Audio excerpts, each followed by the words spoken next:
सर्वभूतानां तत्व भवन्ति भारत भारत कहले अर्जुन को आज्ञा भगवान श्री कृष्ण बुझाइले हे अर्जुन ब्रह्मांड रे जेते आमे संसार रे अछि आज्ञा जेते जीव जंतु प्राणी समस्त को मोर प्रकृति रूपक गर्भ जन्म दे पारे बोले मु हेउची जगत रे सर्वोत्तम पुरुष हे बहिना आज्ञा विश्वगुरु बाबा बाया लिखिले आपण माने बाया गीता सुनंतु हां बाया गीता टिके पढंतु पिला माने हसनी मुंडरे बाया मी थाले छाडी की पळेयो सबु चित्रकर ब्रह्मांडे जेबे होइबे रुंढ बोले गढ़ी न पारिबे कदापि केहि चरम किना हारिटे किछि सकति केउ काल रे नाही बोले विधिर विधान संभवे असंभवे होई सकल जीव से गढ़ई ताकू गढ़े बाकिए बोले सब जीवे दिए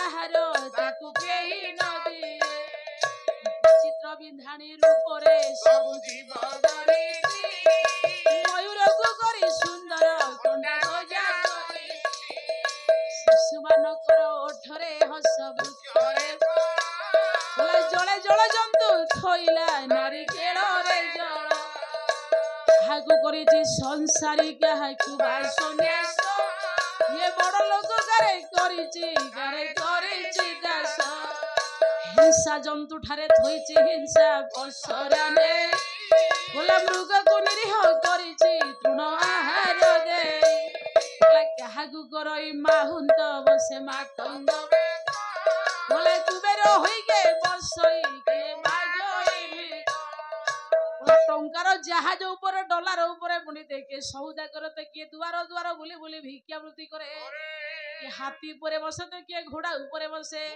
के संसारी हो तो के सन्यासी हुए काहाकु खाद्य मिलेनि तो किए खाद्य हौ जो बंटिका खोजे अजर्ष भोग करे तो जीवन त्याग करे जीवन के बिताई थाए जगत रे जहा भी हेई जीवनिते से विश्वविद्या को आज्ञा निर्देश हे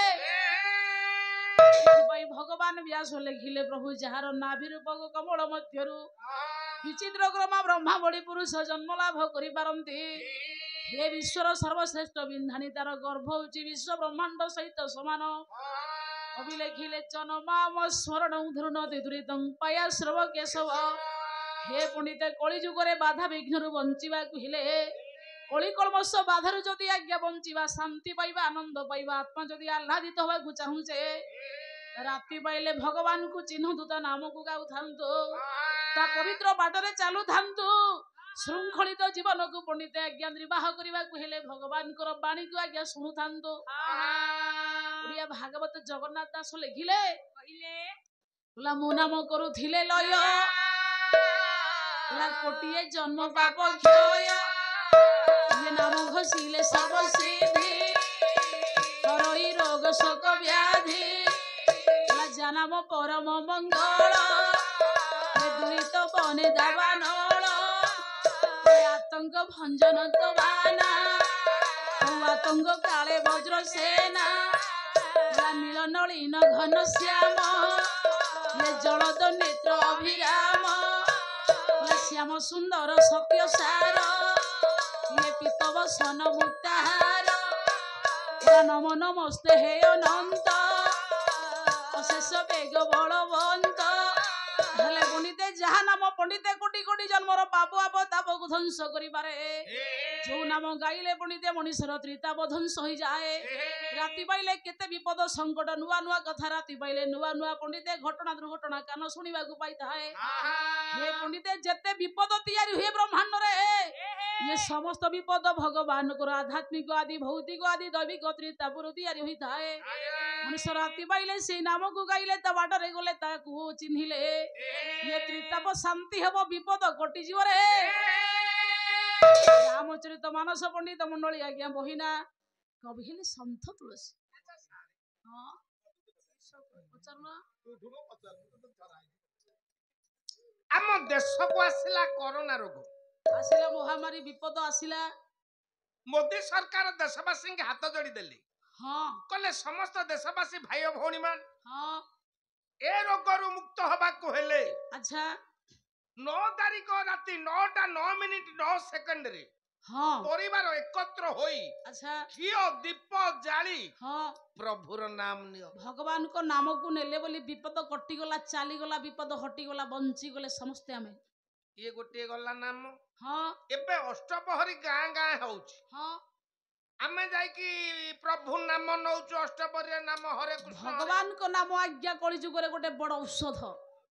ଆମେ ହୁଏତ ପଣ୍ଡିତ ଆଜି ଆଧ୍ୟାତ୍ମିକ ଜଗତକୁ ବିଶ୍ୱାସ କରୁନେ, ମନ ଇଚ୍ଛା ବଞ୍ଚୁଛେ, ମନ ଇଚ୍ଛା ଉଠୁଛେ, ମନ ଇଚ୍ଛା ଖାଉଛେ, କିନ୍ତୁ ପଣ୍ଡିତ ଆଧ୍ୟାତ୍ମିକତା ବିନା ବିନା ଶାନ୍ତି ନାହିଁ ଆଜ୍ଞା। ଇଏ ଗଲା ଦି ପ୍ରକାରେ। ହଁ ମୋ ନାତିଟି ଏଡିକିଟିଏ ହେଇଗଲାଣି, ହଁ ମହାବିଜା ଚାଲିଗଲା, ହାତରେ ଶଗଡ଼ ପୁରେଇ ଦବ। କଣ କଲୁ ତାକୁ? ଇଏ ପୋଖରରେ ଯାଇକି କାଲି ବୁଡିଲା, ହଁ ଯାଇକି ମନା କଲି ଯେତେ ନ ଶୁଣିଲା, ହଁ ବେକ ମୁଣ୍ଡାକୁ ଧରିକି ଦେଲି ଗୋଟା ବିଧା। ଭାବୁଛୁ ଯେତେବେଳେ ଭେଁ ଭେଁ ହେଲା, ମୁଁ କହିଲି ନିଏ ନାମ ନିଏ ନାମ। ତାହେଲେ ପଣ୍ଡିତ ଭଗବାନଙ୍କ ନାମକୁ କିଏ କେତେ ବାଟରେ କେତେ ଅର୍ଥରେ ଆମେ ବୁଝୁଛେ ଜାଣିପାରୁନେ ଆଜ୍ଞା। ତାହେଲେ ନାମ କଣ? ଭଗବାନଙ୍କ ନାମ ପଣ୍ଡିତ ହଉଛି ଗୋଟେ ସୁନ୍ଦର ମେଡିସିନ। କଳିଯୁଗରେ ସବୁତକ ବିପଦ ରୋଗ ବିଷାଦ ବ୍ୟାଧି ପଣ୍ଡିତ ଆଜ୍ଞା ମୃତ୍ୟୁ ଦାରିଦ୍ର୍ୟ ବାଧାରୁ ବଞ୍ଚିବାକୁ ଗୋଟେ ପ୍ରକୃତ ମେଡିସିନ। ମଣିଷ ତାକୁ ଚିହ୍ନୁନି ଆଜ୍ଞା। ସେଇଥିପାଇଁ ଯଶବନ୍ତ କହିଲେ କଣ କହିଲି? ବୋଲା ବେଳ ହୁଁ ଗୋବିନ୍ଦ ସୁମର ତୋ ପଛେ ଗୋଳାଇଛି କାଳ, ତୋ ପଛେ ଗୋଳାଇଛି। ରାତି ପାଇଲେ ଆୟୁଷ ହରଣ ହଉଛି, ରାତି ପାଇଲେ ଦିନେ ତୁ ଆୟୁଷ ନଷ୍ଟ ହଉଛି, ରାତି ପାଇଲେ ତ ପଛରେ କାଳ ଧାଇଁଛି। ଏ କାଳକୁ ପରାସ୍ତ କରିବାକୁ ହେଲେ କାଳକୁ ଘଉଡ଼ିନ ତୁ ସତ ଶାନ୍ତିରେ ରଖ ଦେଇ। କାଳକୁ ଯଦି ପରାସ୍ତ କରିବାକୁ ଚାହୁଁଛୁ ସତରେ ଚାଲେ, ଶାନ୍ତିରେ ରହ। ମତେ ଈଶ୍ୱର ଯେତିକି ଧନ ସମ୍ପତ୍ତି ଦେଇଛି ସେତିକିରେ ମୁଁ ସନ୍ତୁଷ୍ଟ ହେବି। ପର ସମ୍ପତ୍ତି ପର ଧନ ପ୍ରତି ଆସକ୍ତ ହବା ଦରକାର ନାହିଁ ଆଜ୍ଞା। କୋଟିପତି ଗୋଟିଏ ଛୁଞ୍ଚି ନବନି, ଦରିଦ୍ର ଗୋଟେ ଟଙ୍କା ବି ନବନି ଆଜ୍ଞା। ସେଇଥିପାଇଁ ଯେତିକି ଈଶ୍ୱର ଦେଇଛି ଧନ ସମ୍ପତ୍ତି ଯେତିକି ଆପଣଙ୍କ ପାଖରେ ଅଛି ସେଇଥିରେ ସନ୍ତୁଷ୍ଟ ହୁଅନ୍ତୁ, ସେଥିରେ ଆନନ୍ଦ ପାଇବେ। ସନ୍ଥ ତୁଳସୀ ରାମଚରିତ ମାନସ ବୋଲେ ଅଗୁନ ହିଁ ସଗୁନ ହିଁ ନହୁ କଛୁ ଭେଦା, ବୋଲା ଗାବହି ମୁନି ପୁରାଣ ବୁଝ ବେଦା।